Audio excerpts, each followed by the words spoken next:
Let's start right at the top of the tree, because you're going in there as Nagelsmann, obviously heralded as the next great thing in coaching, but you're coming up without a great success record when it comes to silverware, and you're coming up after Hansi Flick, who of course did so well.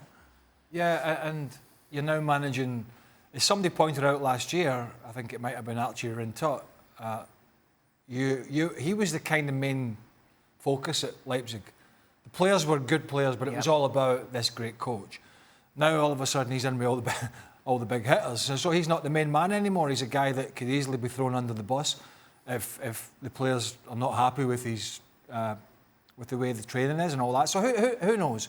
But you know, if you're going to be the team to beat them, you've got Leipzig have sold their two best centre halves, and you've got Borussia Dortmund have lost Sancho and may lose Erling Haaland. That's a big may, but it could happen.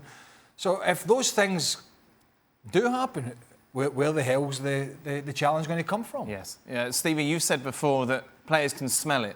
Yep. So Nagelsmann comes in, first couple of weeks, it could go wrong that quickly. Yeah, and I think the problem with Nagelsmann, or what's been pointed at him, is that he tampers when he shouldn't. Right. Now, as coaches, we all make mistakes. The key is to learn from it. So I'm going to assume and hope that he's learned from tampering, because at the end of the day, if you want any job in Germany, you want the Bayern job, because they've clearly got the best players. Yeah. And as Craig said, the other teams who are supposedly going to be challenging are losing their better players left, right and centre. So, listen, I honestly don't see it being too much of a problem for Nagelsmann if he's learned his lesson. I mean, if you can't talk to...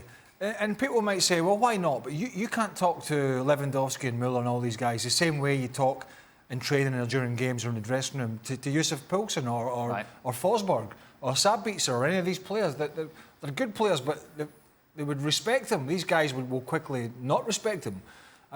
That's painting a very negative picture, but as Stevie said, it can happen, and you, as a senior pro, you know straight away when somebody walks in the door pretty much if it's BS or not. Yeah. And I don't think it is with him, but I think he'll have to take a different approach with these guys. The key is not to change things too quickly. Right. It's one thing to turn it into your team, but if you walk through the door on the first day and make wholesale changes regarding whether it's players, tactics, you name it, if you do that, then you're going to be in trouble.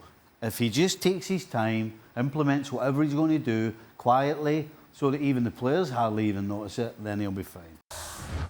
Well, thank you very much for watching ESPN on YouTube. For more sports highlights and analysis, be sure to download the ESPN app. And for live streaming, premium content, and let's not forget as well, ESPN FC 7 days a week. Subscribe to ESPN+.